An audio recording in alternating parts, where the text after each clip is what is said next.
Hello again, 2D students. I'm going to pick up on our lecture now to help prepare us for our first project. I'm going to show you a few more slides that have to do with some basic concepts that are going to prepare us. And then I'm going to go over our project sheet for the assignment and some general details for what we're going to be creating. And we're going to look at some past student artworks. Then in my next video, I'm going to give you a couple skill-based demos, which is going to be me getting out some art supplies, showing what you're going to need for the project and how to get prepared for that as well. All right, so let's go ahead and get started. So something that we really need to understand moving forward in this class are composition strategies. These are sort of overall ways that we describe the content or meaning of a work of art or design. So there are three basic categories that we can put composition strategies into: representational, abstraction, and non-objective or non-representational. So representational is going to be the more obvious one. That is when an artist or designer is working from observation. They are creating something that is depicted in reality. To the best that they can represent, they are representing what they see around them or something that you can describe or define, like an apple or a wine bottle or a tabletop. So here the Paul Cézanne example is showing a representational artwork.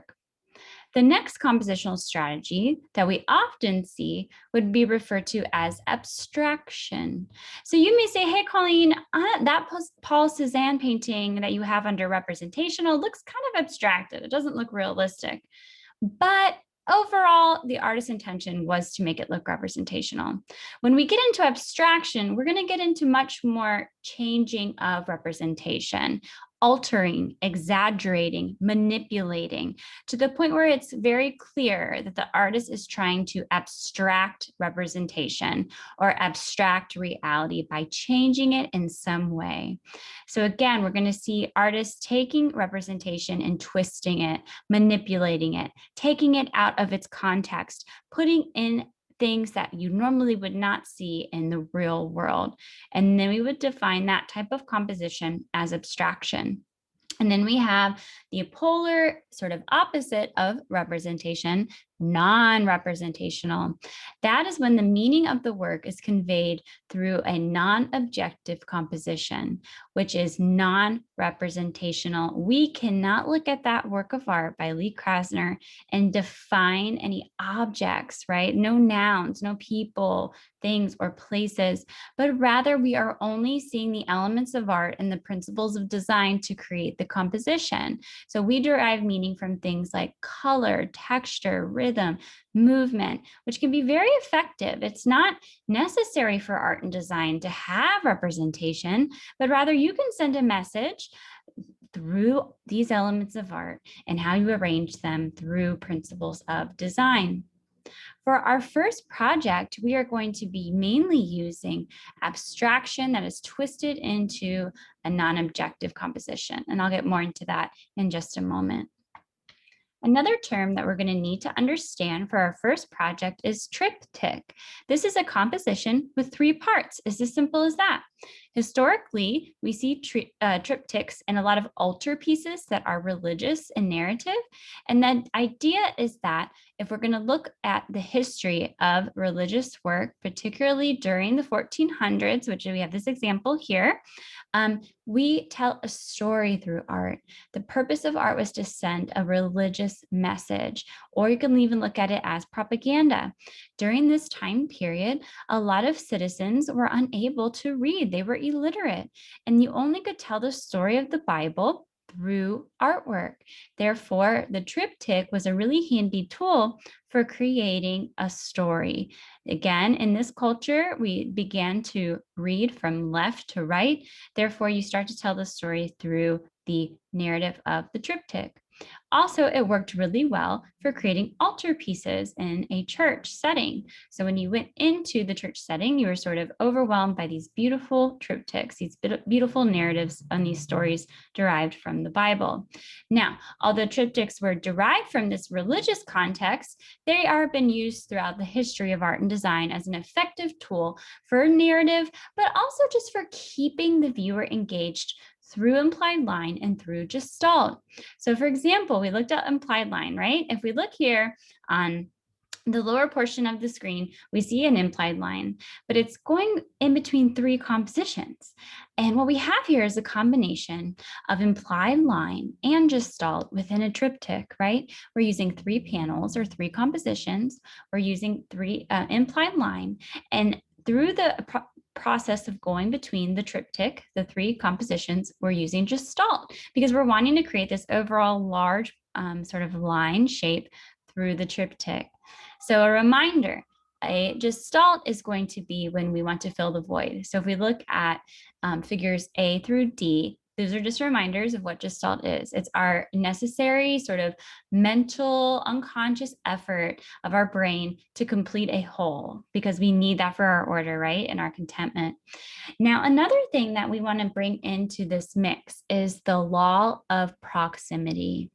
This is a spatial or temporal proximity of elements that may induce the mind to perceive a collective or totality. Triptychs helps us with the law of proximity. If we're going to place three things next to each other, our brains are automatically going to connect the three. We might connect them visually, we might connect them conceptually, but we're going to connect them. And that relates loosely to this idea of gestalt. So all of these terms that I'm talking about are going to help us sort of think about and prepare for our first project.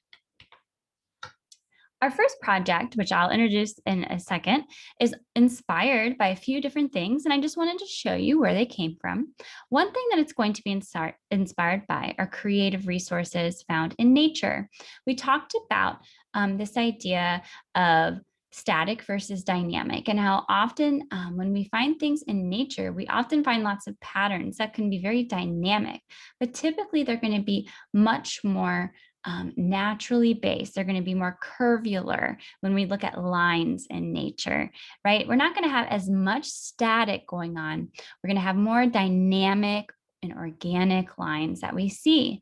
And for this project, I am really going to emphasize this idea of line and movement. How does a line guide us throughout a composition? Well, here in these images of nature, we can see how line very much guides us, right? We've got an implied line here of this fern, inside of the implied line of this leaf, the bark, all of it really kind of takes us through the composition and naturally occurs.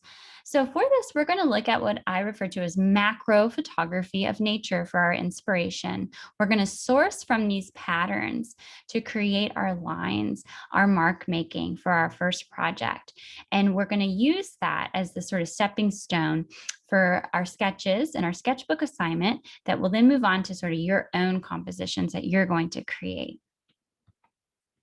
Also, in regards to a triptych, we're going to be creating a work of art that's in three panels or three compositions.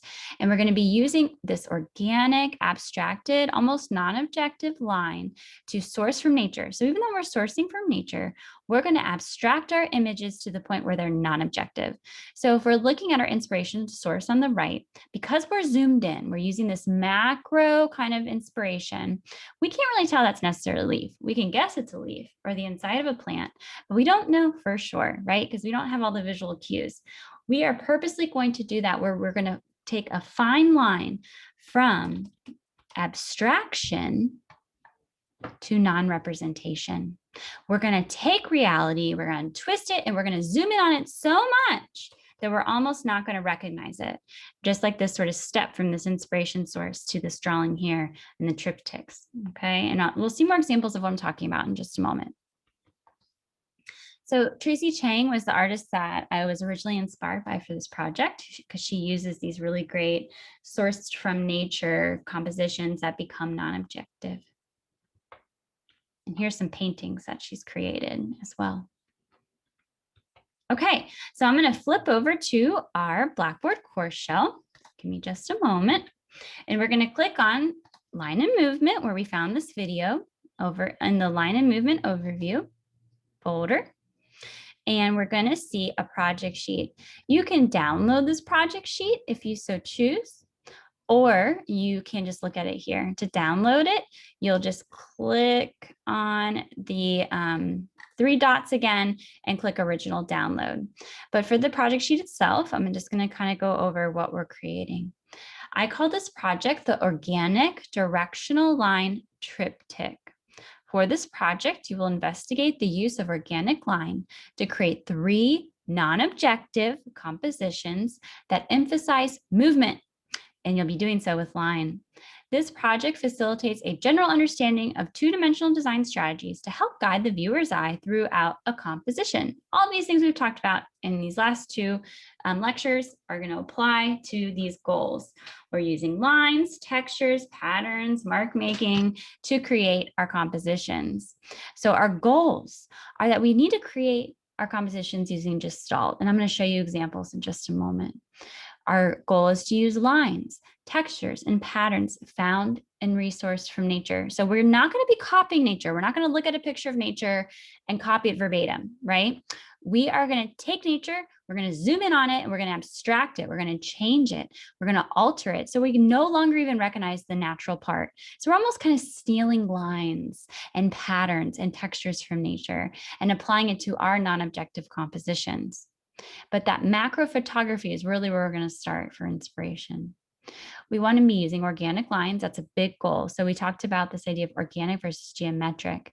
We're not going to be using perfect squares and circles necessarily. We want to incorporate organic lines and shapes. These are things that we can't define.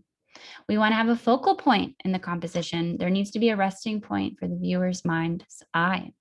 We want to create balance through that positive and negative space, like that Kara Walker example I showed you in the last video.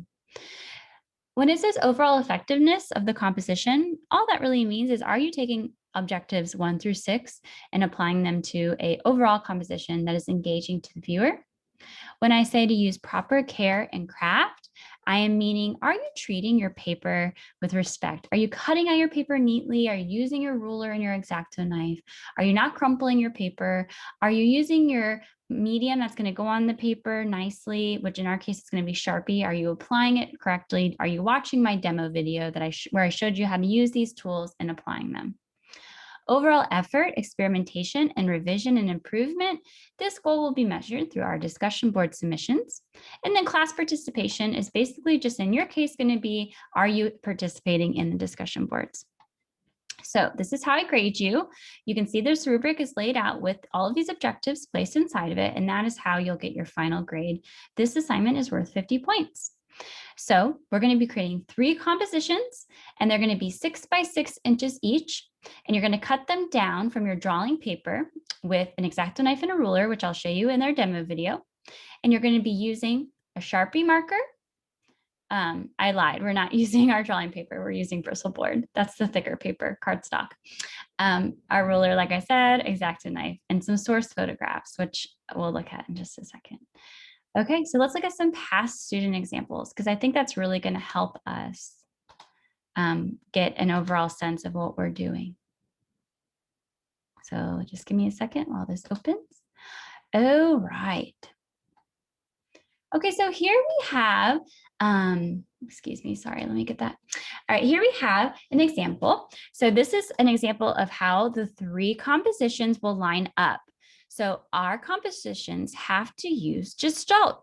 So basically what that means is that they have to kind of come together. So they have to line up. They have to, our mind's eye has to be able to complete a whole. So in this case, this student created this really elaborate, crazy design that I think she looked at macro photography from under the ocean. So she looked at coral and she looked at sea creatures and she zoomed in on their patterns and textures and she abstracted them. And I know you're thinking, gosh, Colleen, how am I going to do that? What's this process going to look like? Our first sketchbook assignment is going to be a step-by-step guide to this. So don't panic just yet. I promise it's not going to be as hard as it looks. Okay, so back to this example.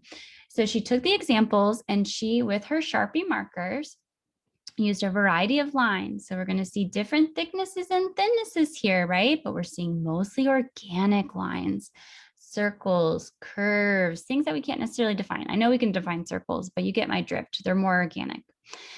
So she's cut out 3 pieces of paper and she has drawn on her non-objective. So again, it's non-objective, non-representational. There's nothing that we can define here. And even though we can look at it and say, oh gosh, that looks kind of familiar, it's really just relying on elements of art and principles of design to create the composition. They're using that again at Gestalt, where we're going to be kind of having to complete it through with our own eyes. So if you look at the zoomed in detail shot here, we're going to see that this is where the divider is between her papers, right? The 6-inch by 6-inch square. She cut 3. But if you look up at the detail, you can see how these sort of combine to each other. Okay, so we're creating our own triptychs here. So she decided to orient hers vertically. So she took her 3 squares and put them on top of one another like a totem. You can put your 3 squares really however you want. You can orient that 6-inch by 6-inch square that you're going to cut out of your bristle board paper and that you are going to be using Sharpie on to create your overall composition. So here she chose to do something diagonally. And she looked at, oh gosh, I think it was like a combination of fish and maybe even some plants, the interior of like a fern maybe, and zoomed in so much that again, you can look at this and say, oh, that looks like something maybe, but it's really non-objective. And it's non-objective through organic line, different textures and patterns and mark making. And we're creating this sort of sense of movement, of implied line through Gestalt, right? Because we're going to be looking through our triptych, our 3 compositions, and we're going to kind of look at them and appreciate them and enjoy them for what they are. And if I had to identify a focal point in this set of compositions, I would say that the focal point is where this sort of spiral twists together on the top right portion of the compositions. So your focal point can be just in one place within 3 compositions, or you can even create multiple focal points. So if you feel like you need a focal point in each one, you can. And if you look at this first example, I would say that there's definitely 3 focal points. There's definitely these little dotted area is definitely a focal point. It stands out the most. And I would also say that this little central area is a great focal point where you have a resting spot. And then I would also say that this area is a focal point. So focal point can be used in different ways. It can be just one or can be multiple ones, but the goal of them is to create a resting point for your mind's eye, okay? So again, here is just a close-up of what that other piece looks like. This is all Sharpie marker using both thicknesses. So we want to make sure we push variety of mark making. And I'll show you more about that in the demo. Mark making and variety is going to help to create a work that is more visually engaging. Okay, so this last example here is just using shapes that are vertical. Okay, so she just kept it really simple and she really relied on positive and negative space to create that balance. Because again, remember, we want balance here. We want to use that positive and negative space. We have no gradation here, which means no grayscale. We have black and we have white, right? So a little bit of grayscale was created in these first pieces by using different line widths, but that's not required of this assignment. You don't have to do that. In this case, the student chose just to use black and white and then variety of thicknesses of line. And then this was inspired by lightning. So he had looked at pictures of lightning and abstracted them, and then also played around with landscapes, this idea of like a mountainous landscape. But again, it's not objective, even though it was inspired by nature, because we can't necessarily define exactly what we're seeing. But we do see, a really great variety of line. We see Gestalt because our mind's eye is a little more trickier with this one, which is what I like about it, is that our mind's eye kind of has to visually explore the piece from left to right or right to left, however we want to. In terms of a focal point, I think this piece is sort of missing a focal point, which it probably got some points taken off. There's not much of a place, a resting place for the eye. If I did have to identify one focal point, I almost feel like this top portion could be one, but in this case, I don't think we see a very strong one. Okay, so those are the student examples. So let's move on. I want to show you just a couple other things. It's saying that next we're going to be creating a discussion board of some sketchbook assignments. But before that, you're going to take a quiz. So that would be your next step after watching this video, is to go over here where it says line and movement. You're going to click here, and that quiz is going to take you through some 5 questions that have to do with the first 2 videos. So go ahead and take that quiz.